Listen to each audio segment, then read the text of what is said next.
Glória a Deus. Querida igreja, Pai do Senhor Jesus. Primeira carta de Paulo aos Tessalonicenses, capítulo 4, e o versículo 16. Porque o mesmo Senhor descerá do céu com alarido, e com voz de arcanjo e com trombeta de Deus.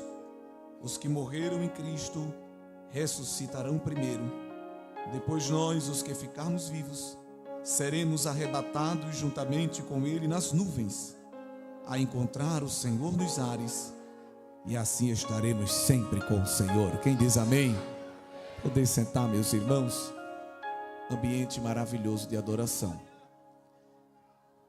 E o tema muito bom sobre arrebatamento. Eu particularmente gosto muito. Tema que é urgente, eminente, premente, e que deve estar sendo sempre falado, pois é a nossa bendita esperança. Não é só nossa esperança, é a nossa bendita esperança. Pedro, Paulo denominaram ela assim, não é? E como nós temos 2 dias aqui para cooperar, dá para a gente meditar hoje um pouco mais especificamente sobre arrebatamento, e amanhã a gente medita sobre mais alguns eventos relacionados ao fim, não é? A doutrina das últimas coisas, que teologicamente se chama de escatologia. Vocês sabem disso. Mas é interessante a gente lembrar que há 2 eventos para acontecer dentro de um só evento, que é a segunda vinda do Senhor Jesus, porque nós estamos no intervalo entre a primeira e a segunda vinda de Cristo. Esse intervalo aí é o intervalo da graça. Nós estamos no intervalo entre a 69ª e a 70ª semana de Daniel. As 70 semanas que Daniel profetizou é um tempo, é uma dispensação de Deus para tratar com Israel. E Deus, ele meio que travou o tempo, deu um stop nesse relógio para tratar com os gentios, com a igreja, mais especificamente. Então, a 70ª semana de Daniel, que é a que falta, será justamente aquele período da grande tribulação, que está dentro dos 7 anos, entre o momento que a igreja subir ao céu e o momento que a igreja descer do céu. Nós, como assembleianos, como pentecostais clássicos, somos crentes pré-tribulacionistas. Nós acreditamos, com base nas evidências que as Escrituras dão, que a igreja não passará pela grande tribulação.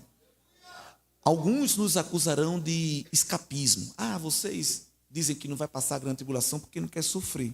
De modo algum. A igreja não vai passar a grande tribulação porque ela já passa a tribulação.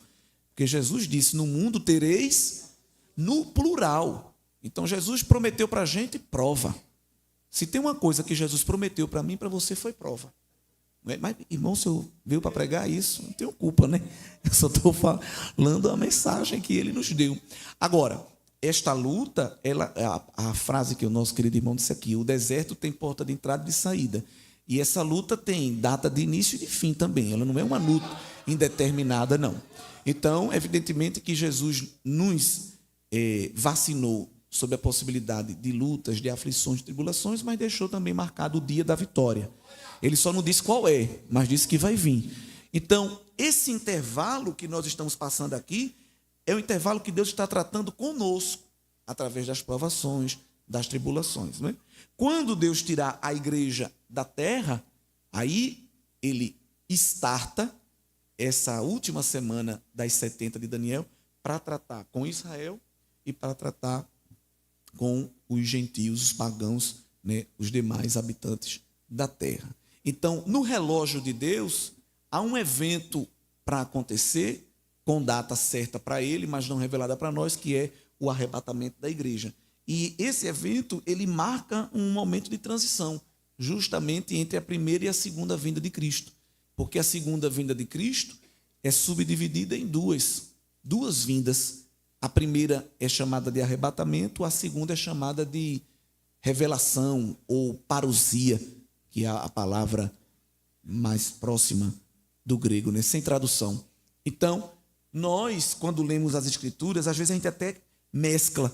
Tem coisas que se referem à primeira etapa da segunda vinda, tem outras que se referem à segunda etapa. Mas a gente, às vezes, canta e prega como se fosse uma coisa só, mas são coisas diferentes. E é muito bom quando a gente tem a oportunidade de meditar num culto sobre esse tema, porque a gente vai vendo como Deus é organizado e o nosso coração vai se aquecendo.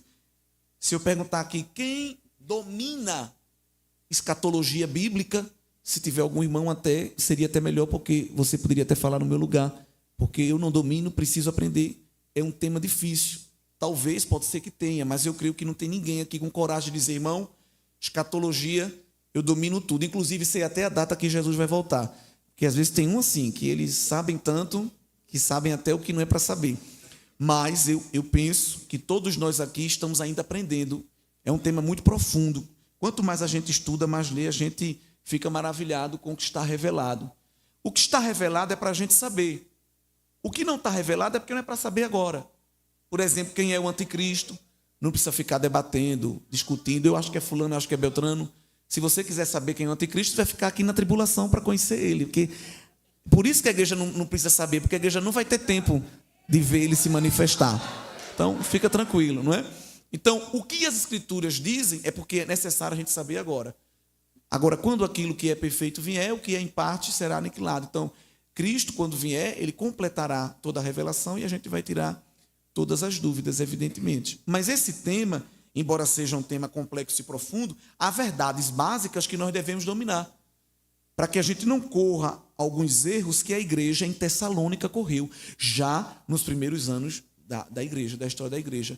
2 grandes erros não eram pecados, mas eram 2 grandes erros, 2 grandes equívocos que os irmãos tessalonicenses cometeram em relação à volta de Jesus.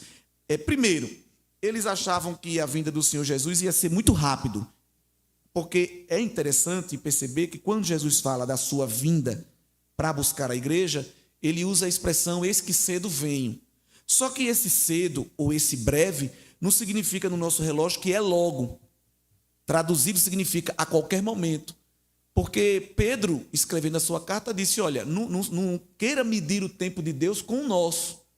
Porque o tempo para Deus é uma coisa misteriosa, que ele é eterno. Um dia como 1000 anos e vice-versa. Então, quando Jesus diz, principalmente em Apocalipse, eis que cedo venho, não quer dizer que ele vem rápido. Rápido no intervalo de tempo que nós medimos. Significa que ele pode vir a qualquer momento, a qualquer instante. Ou seja, a sua vinda é eminente. Há uma eminência. Pode acontecer a qualquer hora. Então, a igreja em Tessalônica cria que Jesus viria a qualquer hora, inclusive rápido. Então, qual foi o posicionamento que eles tomaram? O primeiro equívoco. Já que Jesus vai voltar, então não vamos nem trabalhar. Porque não faz sentido, porque se eu for trabalhar os 30 dias do mês para receber o salário e ele vier no 29º, quem vai ganhar é meu patrão, porque eu trabalhei o mês inteiro e não recebi. Então, irmão, eu estou vivendo da fé. Interessante que em nosso meio, talvez aqui também tenha, porque se eu estou falando dessa palavra é porque tem esses que querem ser como os tessalonicenses, né? Ele não quer trabalhar, mas quer comer. E Paulo resolveu isso, irmão, de uma maneira bem simples no culto de doutrina. Disse, meus irmãos, vocês não querem trabalhar não, a gente não quer não, a gente está esperando Jesus voltar. Então também vocês não vão comer, tá bom? Quando tiver a fila ali da cantina, passe bem longe, porque quem quer comer tem que trabalhar. Está resolvido. Jesus vai voltar, mas a gente não vai deixar de fazer as nossas atividades básicas. A gente vai trabalhar, a gente vai estudar, vai constituir nossa família, mas sem apego excessivo a essas coisas, porque elas são passageiras, efêmeras e transitórias, não é? O outro equívoco que eles cometeram foi o seguinte: como Jesus volta e vai arrebatar a igreja, tadinho dos irmãos que morreram, bichinho, eles vão perder o arrebatamento. E eles começaram a ficar até com medo da morte, dizendo, Senhor, eu não quero morrer, porque se eu morrer, eu não participo dessa festa, porque só vai participar quem estiver vivo quando ela acontecer. Esse era o equívoco. Por isso que Paulo vai escrever o capítulo 4 e o versículo 13, dizendo, meus irmãos, eu não quero que vocês sejam ignorantes. Ignorante aqui não é ignorância de brutalidade, é ignorância de falta de conhecimento, falta de gnose. Daí a palavra ignorância para o português, não é? Eu não quero que vocês sejam ignorantes acerca dos que já dormem. Essa expressão dormir é usada no Novo Testamento 14 vezes para se referir à morte apenas de crente. Porque crente em Cristo, salvo em Cristo, não morre, mas dorme. É diferente.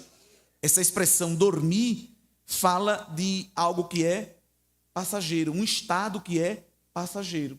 Quando Jesus chegou lá em Lázaro, que as suas irmãs viam a morte dele como um fim, Jesus profeticamente foi demonstrando que não era um fim, era só um momento. Quando Jesus chegou na casa de Jairo também para ressuscitar sua filha, não viu a morte dela como um fim, mas apenas como um estado. Não, a menina não está morta, a menina só está dormindo, né? Tanto que ele não disse para a menina, menina, ressuscita. Ele não falou como quem fala com uma morta, ele falou como com quem está dormindo. Acorda, wake up, levanta! Porque ele estava falando que ele é o dono da vida, com alguém que estava com a vida na palma da mão dele, não é? Então, observe que Jesus não se amedronta com morte.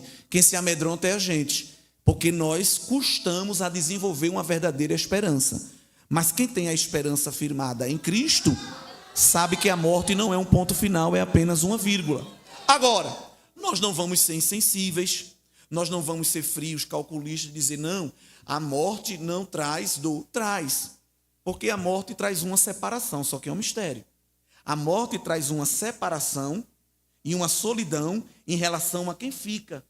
Mas ela também traz uma união e uma revelação para com quem a gente se encontra quando a gente morre. Então, a morte é algo que nos causa estranheza porque nós não fomos feitos para morrer.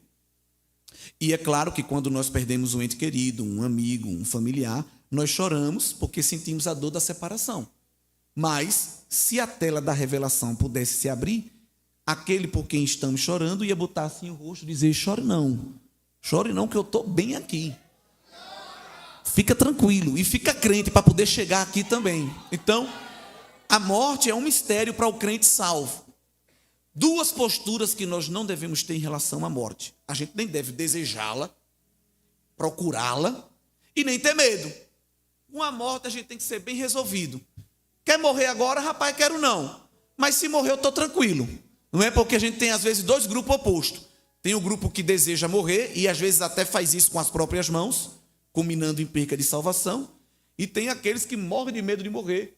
Morrem de medo até da aproximação da morte, que se chama envelhecimento.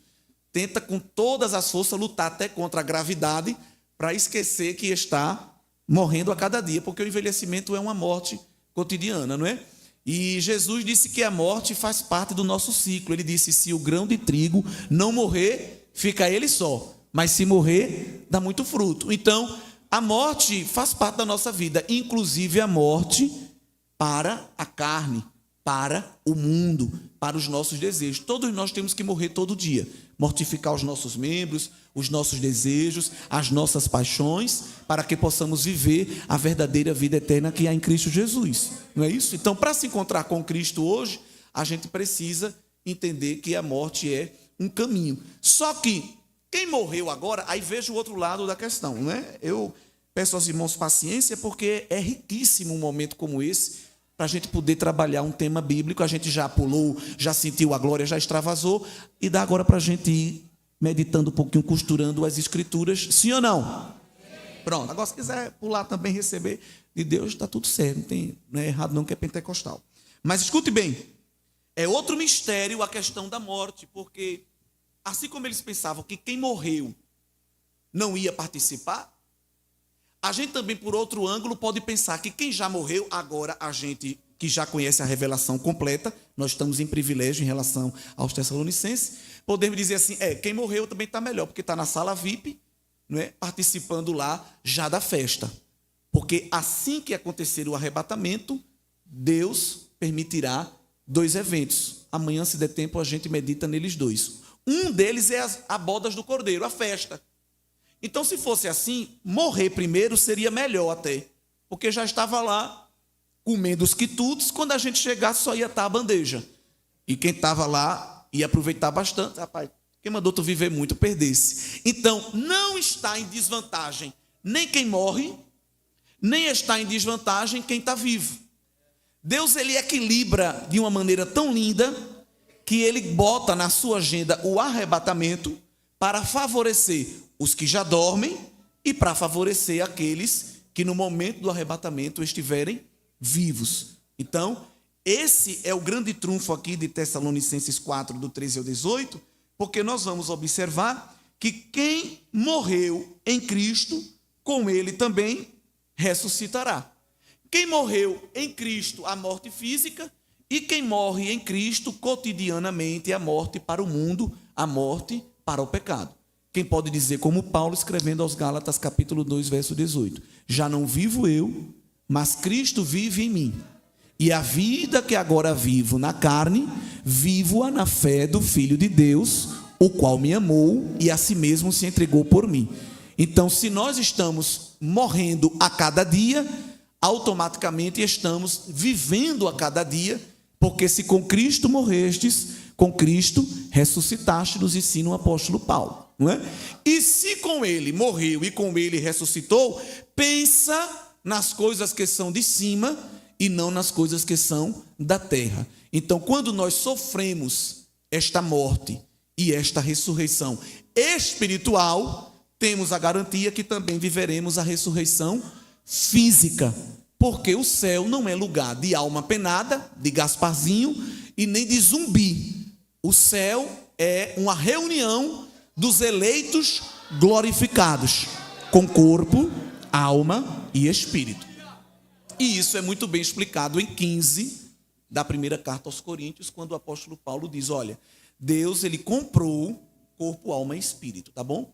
Esse grupo que defende que Deus só quer o coração, que Deus só olha o interior, que Deus só quer o espírito, não julgue isso aqui. Ele nunca leu a Bíblia, porque Deus, ele não está interessado só no interior.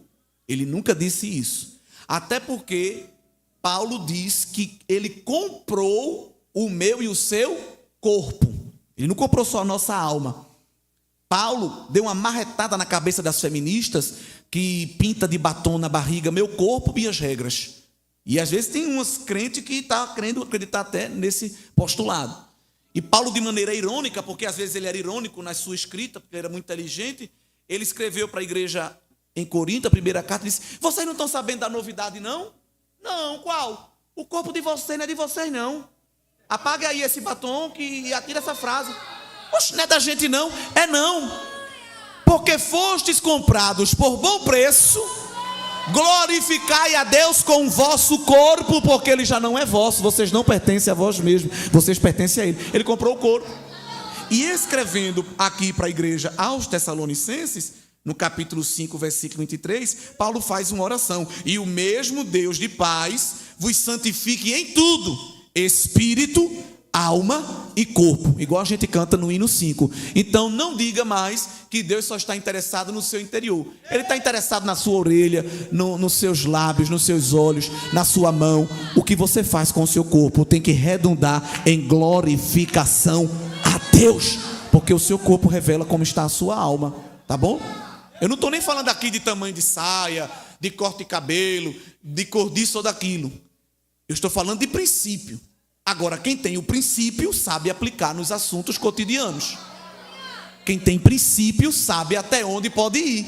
Glória a Deus. Quem tem princípio não precisa de plaquinha, nem de nota de rodapé, nem de listinha. Isso pode, isso não pode, isso não pode. Porque dentro dele já habita o elemento norteador que se chama Espírito Santo. E ele diz, pode, não pode, quero, não quero, porque ele não é residente, ele é presidente da casa.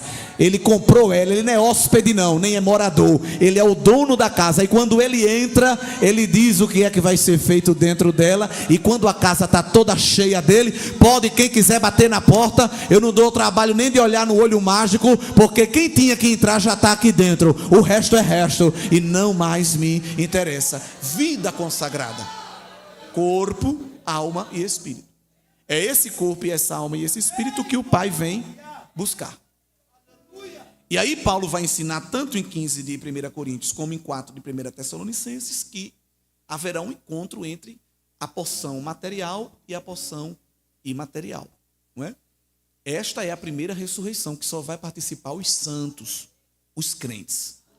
E, queridos irmãos, é muito lindo isso porque Só nesses versículos aqui do 13 ao 18, nós temos uma densidade de revelação escatológica, de quantidade de conteúdos, que não aparece em nenhuma outra porção das Escrituras, não é? E o versículo 15 é crucial, porque Paulo diz, olha, irmãos, eu não estou falando isso aqui baseado em filme que eu assisti, em livro que eu comprei, em visagem. Eu digo isto pela palavra do Senhor. Então ele era apóstolo e estava autorizado pela revelação. Isso que eu estou falando aqui não é opinião, não é achismo, nem é sentimento. O que eu estou falando aqui é revelação. Tem autoridade.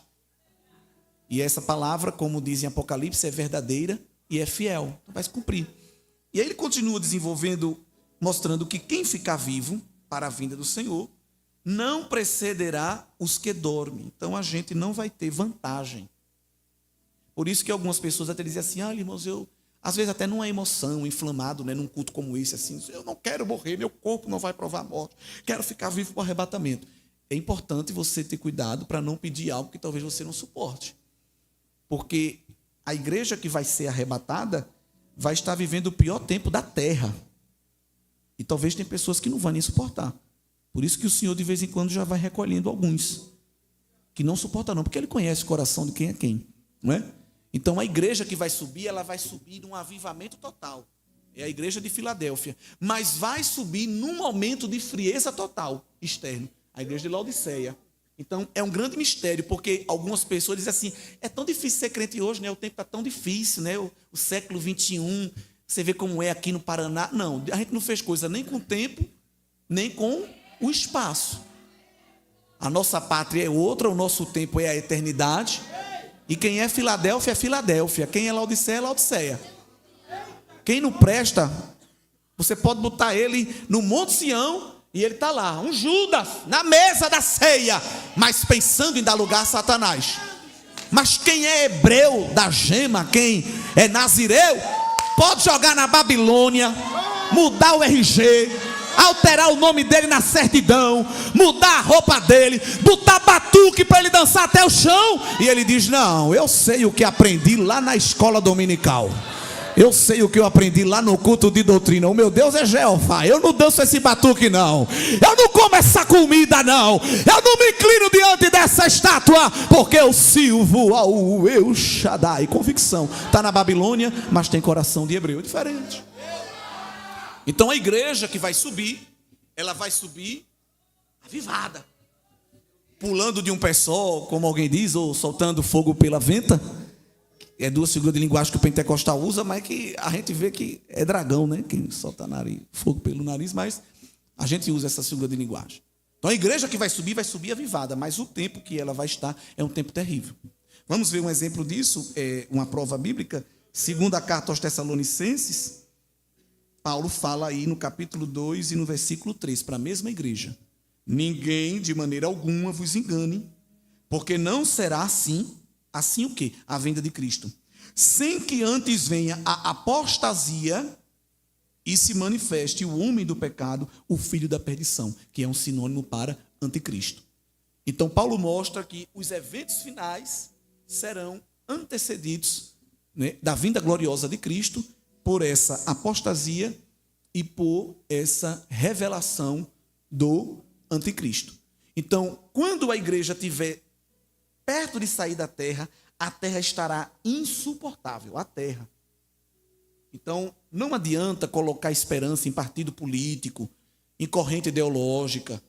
Entende, irmão? Em estilo de vida verde. Eu não como isso. Eu vou até respirar menos o O2 para salvar a terra. Não é você que vai salvar a terra. Nós somos mordomos. Há um mandato cultural. Devemos cuidar, zelar. Deus nos colocou para fazer isso, mas a gente não vai restaurar a camada de ozônio, não tem partido político que faça isso, a gente não vai restaurar os corpos hídricos, os rios, não! A natureza não está apelando para nenhum partido político, para nenhuma retroescavadeira, para nenhuma cestinha de reciclagem. A natureza está gemendo com dores de parto, aguardando o dia da redenção, e ela sabe quem vai lhe redimir, é o seu Messias, é o seu Senhor. Então, o tempo vai piorar cada vez mais, mas quem vai subir está melhorando a cada dia. Isso é um mistério muito grande. é escândalo, é pecado, é embaraço, é frieza, é sensualidade, é irreverência, incredulidade a todo vapor. Mas quem é noiva, glória a Deus, quem é ovelha, quem é membro do corpo, quem é galho da videira, quem é pedra do edifício, quem é tesouro do depósito, está andando com os olhos fixos, como diz Hebreus 12, no autor e consumador da fé. Ele está correndo a carreira que está proposta. E corrida, a gente corre olhando para o chão, para não tropeçar e cair. Mas a corrida celestial é ao contrário. Não pode olhar para o chão não, senão cai. Tem que andar olhando para frente e para cima, como que tivesse hipnotizado. Ei, tu viste o que aconteceu ali? Vi não, eu estou agora com o meu olho fixo. Olha, tu soube do boato? Soube não, eu soube das boas novas, do evangelho.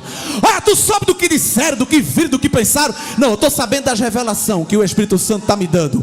Menino, tu é muito desligado. Não, eu sou o verdadeiro ligado, na videira, no céu, no Espírito. Olha, ela deu uma piscada para tu. Tô nessa mais não, meu filho, eu estou vendo é o olho aberto do Cordeiro que ressuscitou como leão. Corre a carreira que está proposta, olhando para cima, se livrando do embaraço, do laço, do tropeço, do pecado. É a receita do Senhor para nós. Agora, se você acha que é um maratonista da terra e quer correr recebendo as flamas, os aplausos, parando para se confraternizar com os espectadores, aleluia, o tempo acaba e você fica no meio do caminho.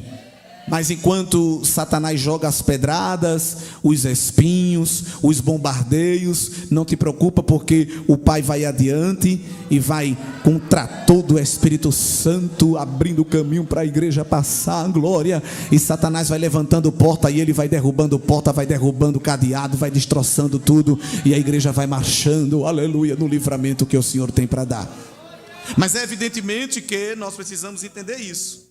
O tempo vai piorar, mas a igreja vai só melhorar. A igreja noiva, igreja, instituição, denominação, ela pode até sofrer, mas a igreja noiva, ela vai melhorando, de glória em glória, de graça em graça, de fé em fé, de revelação em revelação. Tá bem, queridos? E aí nós vamos observar que o Senhor Deus, ele nos dará 3 elementos que vão preceder o arrebatamento.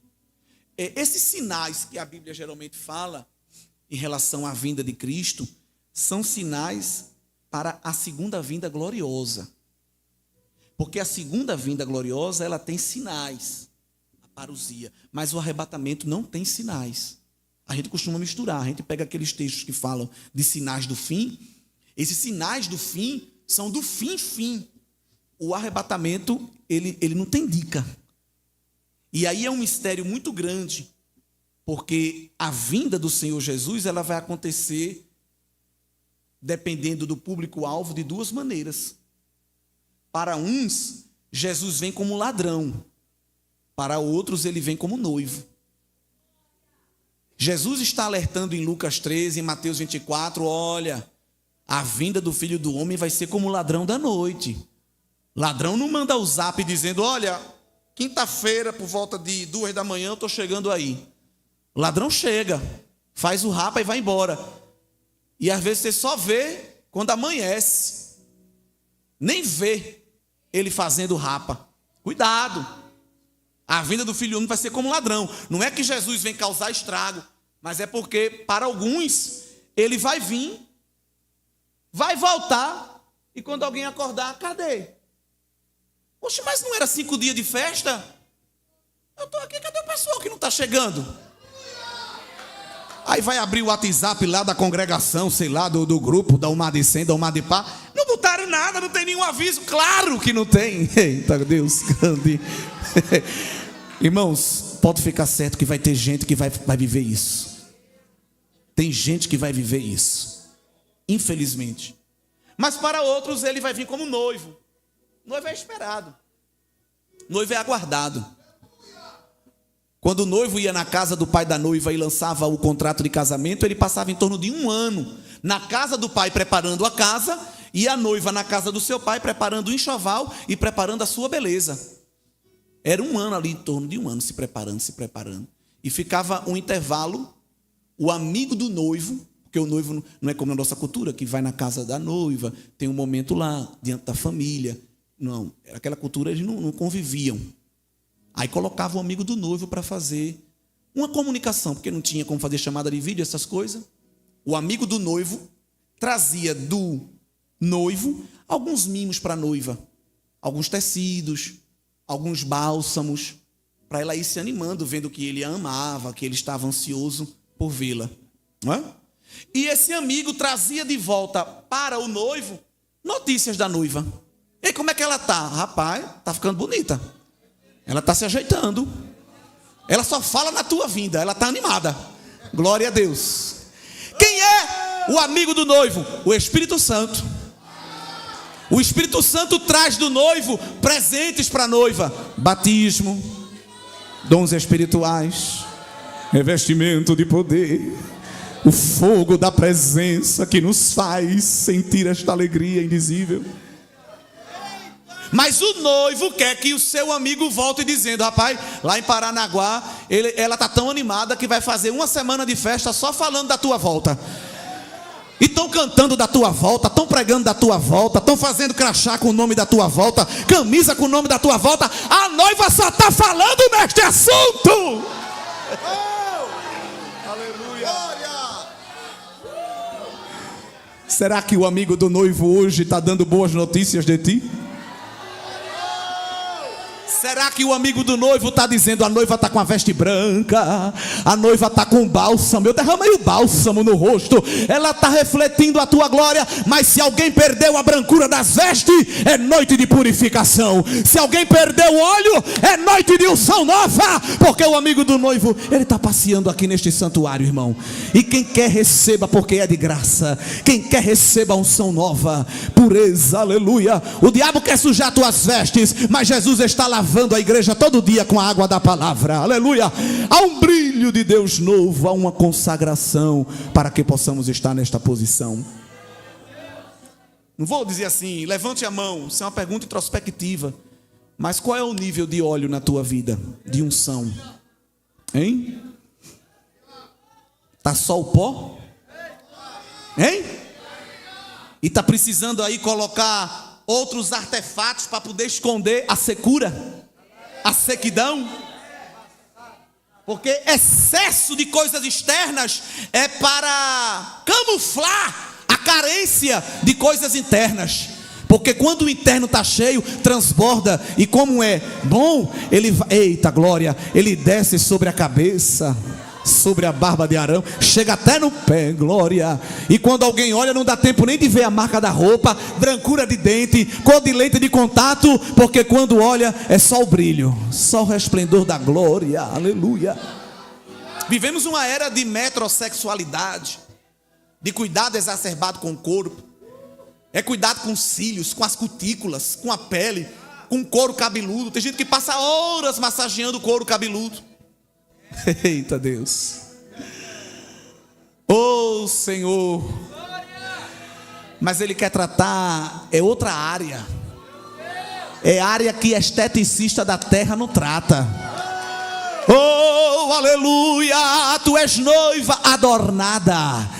E em 19 de Apocalipse, João ouviu o cântico dizendo: vinde, alegremo-nos, regozijemo-nos e demo-lhes glória, porque vindas são as bodas do Cordeiro, e a sua noiva já está pronta. Ela não vai se aprontar, ela já está pronta, com veste de linho fino, que são a justiça dos santos na terra. Obras que são transformadas em vestes espirituais que embelezam a noiva do Cordeiro. Essa vinda de Cristo, para uns vai vir como ladrão, para outros vai vir como noivo. Há outra figura de linguagem para representar como Jesus virá para um grupo de uma maneira distinta para o outro. Para uns ele vem como o sol da justiça, para outros ele vem como a resplandecente estrela da manhã. Qual é a diferença do sol da justiça para a estrela da manhã? O sol da justiça é o sol do meio-dia. Aqui não, que aqui é frio, mas na minha terra... Aliás, na minha terra, sol de 6 da manhã, você já está pedindo misericórdia. Mas vamos falar numa condição normal. Uma condição normal.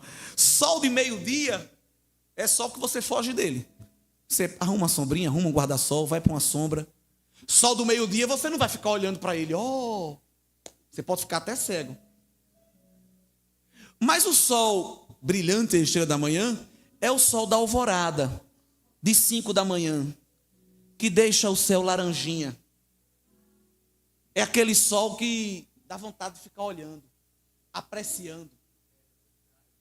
Mas quem é que vê a brilhante estrela da manhã? Quem acorda cedo.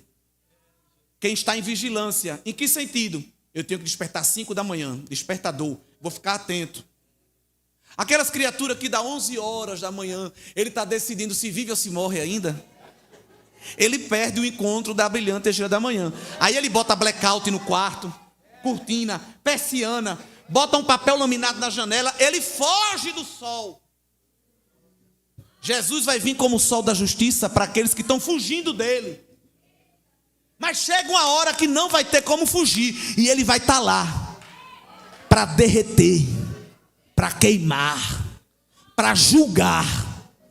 Mas para quem está em vigilância, sofrendo as dores da noite escura, das madrugadas da solidão, quem está atravessando as vigílias da prudência e dizendo, ora vem Senhor Jesus, ele está lá nas 3 horas da manhã, na última vigília da noite, dizendo, Deus, essa espera não vai acabar. Aguarda um pouquinho de tempo, e o que há de vir virá, não tardará. Eu vou presentear a tua espera com o nascer da resplandecente estrela da manhã.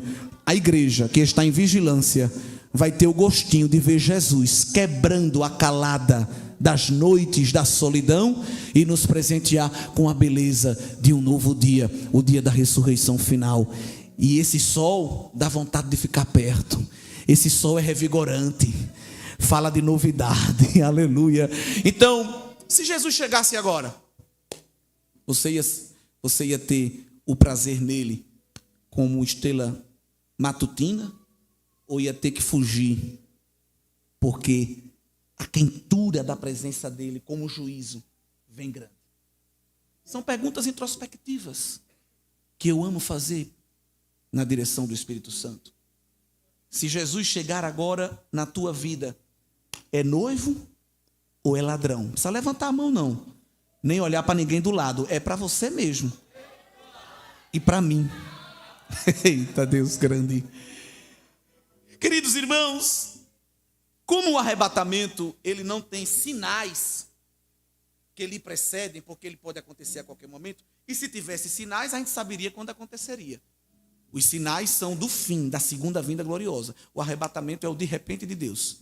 Mas, exatamente antes do arrebatamento, nós teremos 3 sons que vão sinalizar para quem está vigilante, chegou a hora e agora. E esses 3 sons estão aí no verso 16. Porque o mesmo Senhor descerá do céu com alarido, voz de arcanjo e trombeta de Deus. 3 manifestações sonoras que vão acompanhar a manifestação visível do Senhor Jesus quando vier buscar a igreja. E é muito interessante que na primeira vinda de Cristo, Isaías profetizou que Jesus ia vir mudo. Lá em Isaías 42, e o verso 2, quando inicia ali a sessão do Cântico dos Servos, de maneira profética, Isaías dizia que quando Jesus viesse no seu ministério terreno, ele não clamaria, não se exaltaria, nem faria ouvir a sua voz na praça. Isaías disse que ele veio como cordeiro. Cordeiro o quê? Mudo. Ovelha muda, que vai ao matadouro sem falar nada. Jesus não disse para ninguém, você está fazendo isso comigo, né? Você vai ver o que vai acontecer. Não. Pelo contrário, tu não vai falar nada. Pilatos, tu não vai falar nada. Tu é rei. Mas você está dizendo. Jesus não tinha pressa de dar carteirada, de se dizer quem era. Me respeite, aguarde. Quem me viu verá. Eu vou dar a volta por cima, viu? Eu vou pisar na tua cabeça, não. As palavras que Jesus abriu a boca na cruz para falar, são palavras tremendas. Sendo insultado, ele não respondeu à afronta, pelo contrário, intercedeu pelos seus afrontadores. Pai, não coloca na conta deles não esse pecado, que eles não estão sabendo o que estão fazendo. Olha, teve força para interceder. Tem um cantor que dizia, não tiver força para orar, não ore. Irmão, Jesus não tinha força para nada, mas orou, deu exemplo. Abriu a boca para dizer que tinha sede,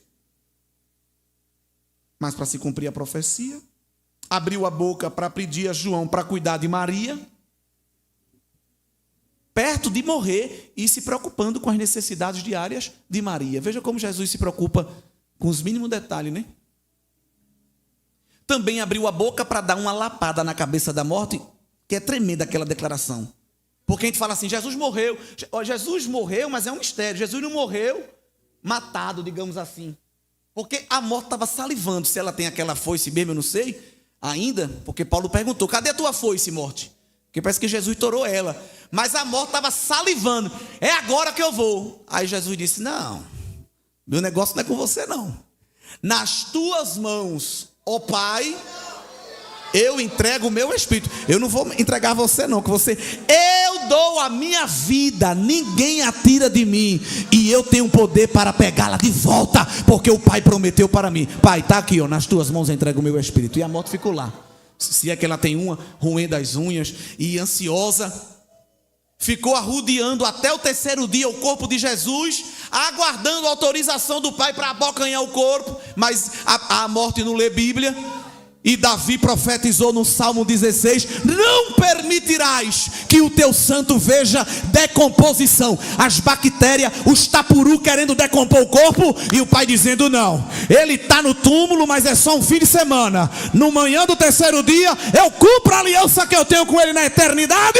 Eu removo a pedra e ele se levanta glorioso, porque ele é a primícia dos que dormem. Ele é o primogênito da ressurreição. Ele vai abrir a caminhada para a vida eterna. Ele vai trazer o feixe da festa das primícias, que são os primeiros ressurretos. Não vai tocar não, e a morte não tocou. A morte de Jesus é um grande mistério.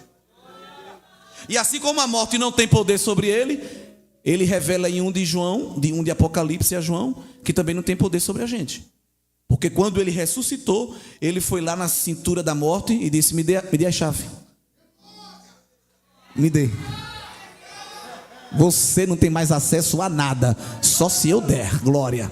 Então você não tem que ter medo da morte, nem desejá-la. Mas esse Senhor Jesus, evidentemente, que ressuscitou e está ascenso aos céus, ele tem o desejo de vir buscar a igreja. E este grande evento chamado arrebatamento. Só quem vai participar são os salvos em Cristo, sejam vivos ou sejam mortos. Porque Paulo ensina que vivo ou morto, nós estamos com Jesus. Se for aqui vivo, estamos com ele. Se morrer, estamos com ele também. Mas o desejo de Cristo é que todos nós estejamos no mesmo patamar espiritual. Então é para isso que vai haver o arrebatamento. Porque nós estamos vivendo 4 grandes etapas da salvação: regeneração, justificação, santificação e glorificação. Na regeneração ganhamos uma nova vida, uma nova natureza. Na justificação recebemos uma nova posição. Éramos culpados, ele nos coloca na posição de inocente, ele troca com a gente. Vai para o nosso lugar e coloca a gente no lugar dele. Ele imputa a justiça dele em nós, não é isso? Ele pega o nosso pecado, bota na conta dele, e pega a justiça dele e bota na nossa conta, não é isso que ele faz? E como num restaurante que tem aquele espeto onde se coloca a comanda, depois que paga, Paulo disse que ele também tem um espeto para colocar a comanda das nossas dívidas. Porque ele não rasga, porque se ele rasgasse, o diabo ia lá, fazia uma montagem e dizia não. Ele pega e espeta a comanda dos nossos débitos. Paulo ensinou aonde? Na cruz do Calvário. Quando Satanás aponta o dedo e diz, olha a dívida, ele diz, olha a cruz, está pago, abaixa o dedo. Não acusa mais ele, porque ele agora está livre pelo sangue. Eu comprei e remi para mim. Glória a Deus. Então o desejo dele não é somente nos dar uma nova natureza, nem uma posição de justo, mas nos trazer para uma vida de santidade. Então nós já vivemos a regeneração e a justificação, onde ele nos livra da condenação do pecado. Estamos vivendo a santificação, quando ele nos livra do poder do pecado. O pecado não tem poder sobre nós. Nós ainda pecamos, mas não vivemos em pecado. Mas na última etapa da salvação, que ainda vai ocorrer, que é a glorificação, ele vai nos livrar da presença do pecado. Então nós ainda não atingimos este nível, mas vamos atingir no arrebatamento. E a palavra arrebatamento tem vários significados, né? O mais comum é rapto, assalto. E quando nós vamos ler e ver várias pessoas dando as suas opiniões convergentes sobre os significados de arrebatamento, a gente vê que tudo se encaixa. Arrebatamento, como rapto, significa levar rapidamente, pois não vai ter aviso prévio. Quando abrir o olho, já estamos lá. Arrebatamento também significa levar para fora. E é para fora do mundo. Mas também é levar à força, porque Satanás vai tentar impedir. Arrebatamento também significa mudar para um novo lugar. Vamos mudar o nosso logradouro, vamos para a pátria celestial. E também salvar do perigo, porque seremos livres da hora da tentação que há de vir sobre o mundo, como o Senhor nos promete, assim também como a igreja que estava em Filadélfia. Então, o arrebatamento é uma mudança abrupta de lugar, de posição, de contexto, de condição. Mas para que esse arrebatamento ocorra, evidentemente, o Senhor nos dará esses 3 sinais. O primeiro é o alarido. O alarido, nós acreditamos que é o próprio Senhor Jesus que vai dar. Então, enquanto na sua primeira vinda ele veio calado, na sua segunda vinda ele vem com barulho. Ele vem mostrando quem ele é. E Asaf profetizou isso no Salmo 50, no verso 3. Virá o nosso Deus e não se calará.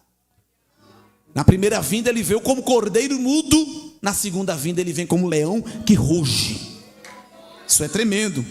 Então, eu não sei o que Jesus vai falar, se ele vai dizer, vamos embora, a hora é agora, cheguei. Se ele não disse, é porque a gente vai ter a alegria de saber o conteúdo na hora, no dia. Quer saber? É só ficar santo, ficar crente, que no dia você sabe. Não precisa ficar debatendo o que é que é. O Senhor Jesus dará o brado. Seguido de voz de arcanjo. O arcanjo é o ápice do pelotão celestial. Também a gente não sabe o que é que ele vai dizer, mas ele vai falar. Ele vai dar voz de comando. E arcanjo é acionado em situação de guerra. É por isso que o terceiro som nos diz que será som de trombeta de Deus. A última trombeta. Interessante que para a terra, para os ímpios, para os pagãos, as trombetas, assim como as taças e os selos, trazem som, imagem, sinal de juízo. Para a igreja, a trombeta de Deus é sinal de consolo, de livramento, de comunhão, de reunião. E faz todo sentido, porque no Antigo Testamento, trombeta era tocada lá na lei mosaica, nós aprendemos, para dar a Israel 2 mensagens. Se prepare para marchar e se prepare para mudar de lugar. Então, como Paulo está escrevendo para um povo que era influenciado numa cosmovisão judaica, ele está ensinando a igreja que também vai ter toque de trombeta, mandando a igreja assumir posição militar, porque ela vai mudar de lugar.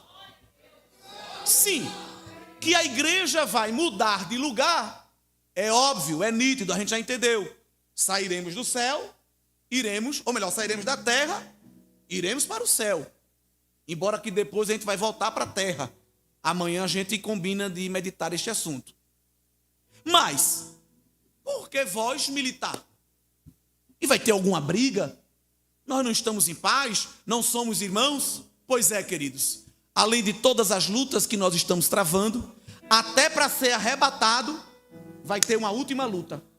Uma última guerra. Mas essa vai ser rapidinha. Vai ser resolvida com o peteleco de Jeová. Me permita dizer assim. Porque aonde é que vai acontecer o arrebatamento da igreja? Nos ares. Na atmosfera. Não é na terra para não ter penetra. Para não ter carteirada, não ter ninguém dizendo, olha, eu sou conhecido do líder, eu sou conhecido do pastor, chama ele aqui na porta. Não, ninguém vai ter trabalho para isso. Isso é nos ares.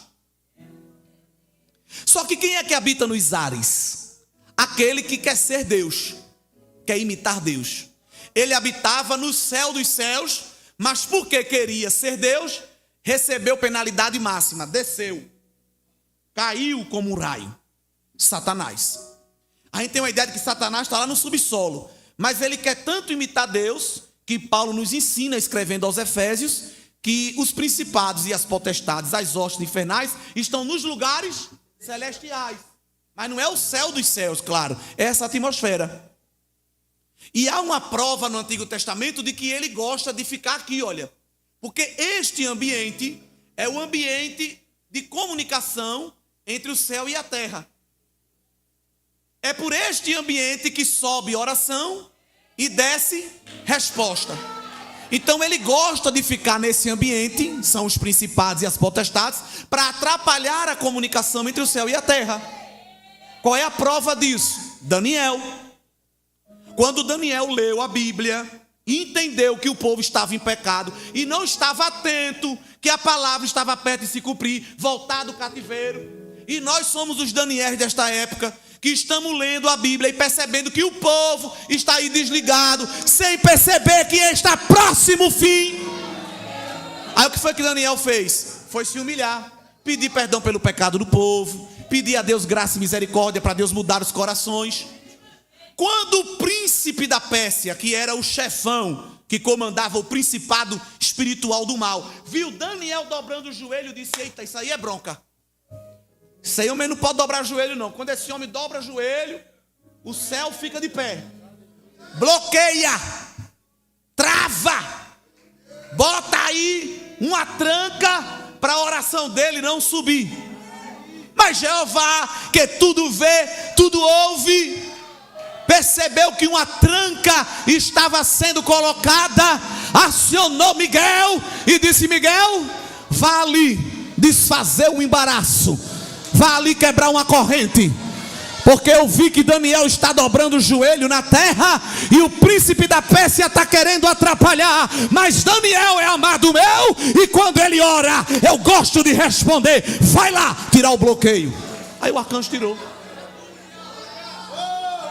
Porque não tem pata de coelho, não tem trevo de 3 folhas, de 4 folhas, não tem charuto, não tem batucada, não tem sapo, não tem água benta, nada, sangue de bode, cachaça, bacia com pipoca, que possa impedir a comunicação de Deus com a igreja. Não tem feitiço, não tem encantamento. Balaque pagava Balaão, vai lá e amaldiçoa. Quando ele abria a boca, Jeová tomava ele, abençoa. Ele pagava, passava outro cheque, fazia outro pix, é maldição. Jeová tomava a boca e dizia: abençoa, porque contra o meu povo não vale feitiço nem encantamento. Desfaz lá, Miguel, desfaz. Quando Miguel recebeu a ordem, desceu, desfez o bloqueio e foi levar já a resposta de Daniel. E quando chegou para Daniel, chegou botando Daniel lá em cima. Daniel, homem muito amado, varão no céu, tu é bem quisto. Rapaz, olha, o céu está em movimento por tua causa. Tu sabe por que eu desci? Porque Deus, ele não é obrigado a dar satisfação a gente. Ele opera e às vezes a gente fica nem sabendo. Mas com quem Deus tem intimidade, ele gosta de dar o protocolo, o número do protocolo, a rota. Ele conta detalhe. Aleluia. E o arcanjo começou a contar os bastidores, o making off. Rapaz, acabei de chegar de uma guerra, varão, por tua causa. Aleluia. Porque quando tu dobrou o joelho, teve um bloqueio. O príncipe da Pérsia, ele pensa que é alguma coisa, mas o nosso Deus é maior e disse: tora aí o bloqueio, que a resposta de Daniel vai descer. Varão, no começo da tua oração, no princípio da tua súplica, Jeová já estava assinando a ordem. Porque tu é muito amado. Então, o inimigo das nossas almas, ele está aqui por cima dos ares. E o encontro do Senhor com a igreja vai ser nos ares. É por isso que o arrebatamento vai ser precedido por alarido, pelo grito do Senhor, pelo toque de trombeta e pela voz de comando do arcanjo, convidando a igreja para colocar-se em posição militar e marchar. Por quê?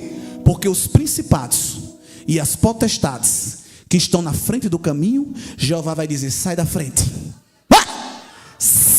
frente, porque a minha noiva agora está passando e vocês não vão atrapalhar.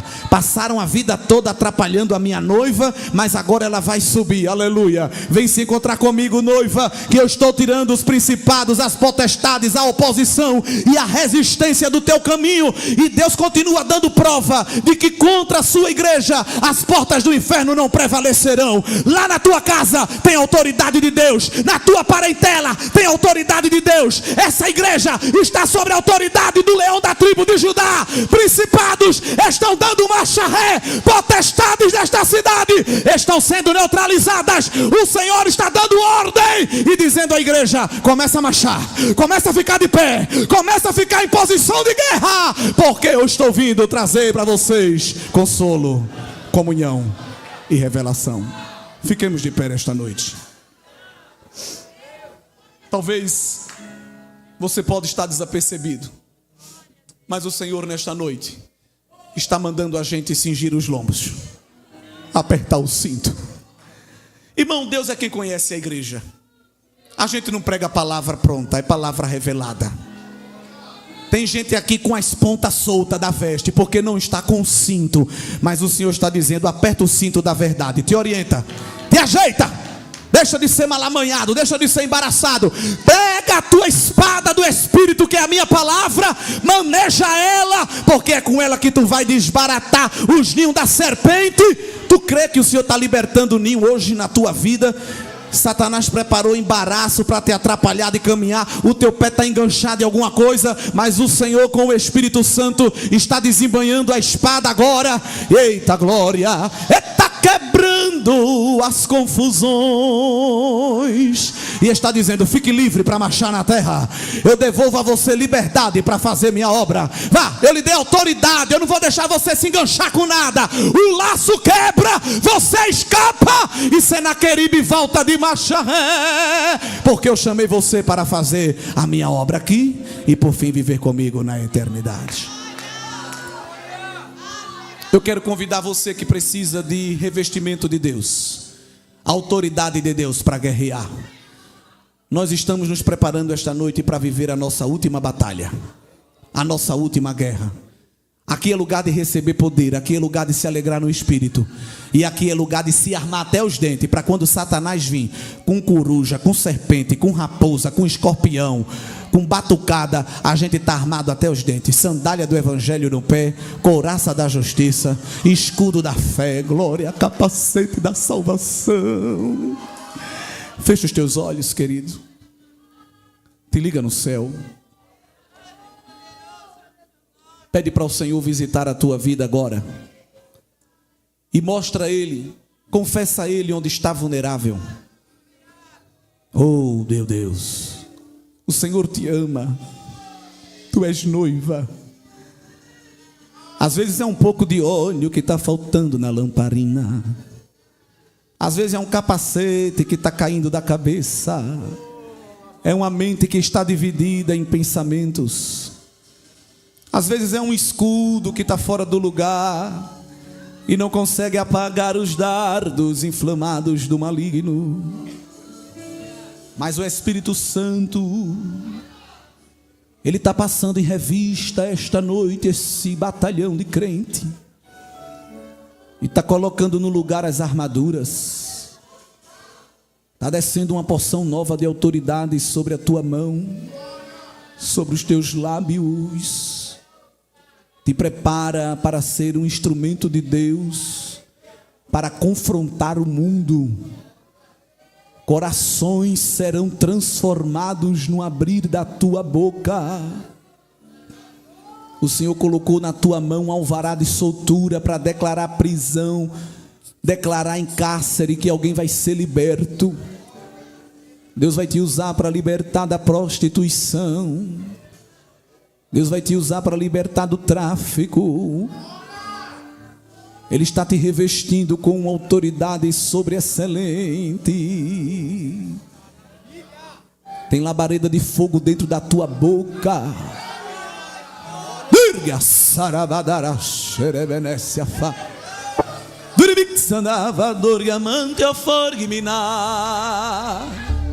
Lavarador e minara sobre a forga. Erguimitrio sobre a doreminara xandará de afá. Olha Deus derramando uma brasa nova agora. Olha Deus colocando nos teus olhos colírio do céu. E está abrindo a tua visão para tu ver os carros de fogo. Eita glória. Estou abrindo a tua mente e te dando ciência. Ciência da minha palavra.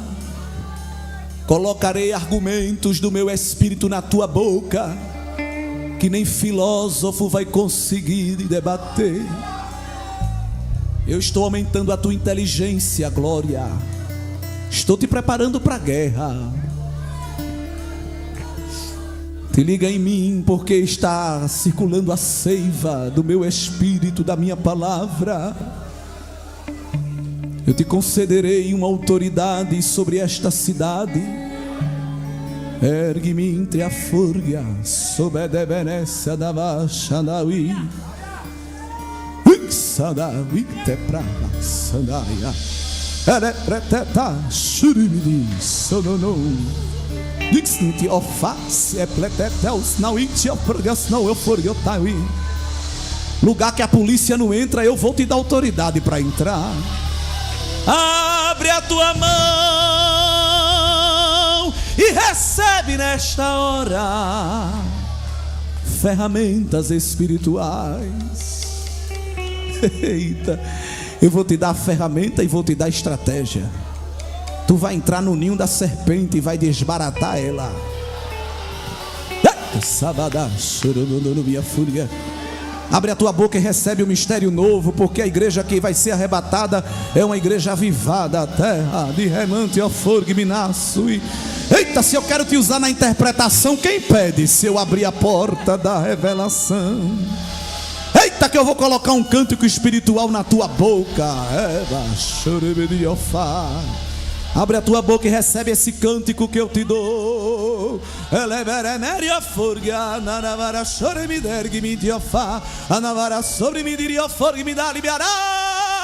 Eu acendo as labaredas neste lugar. Eu sopro o meu vento e derramo as minhas águas cristalinas sobre os meus.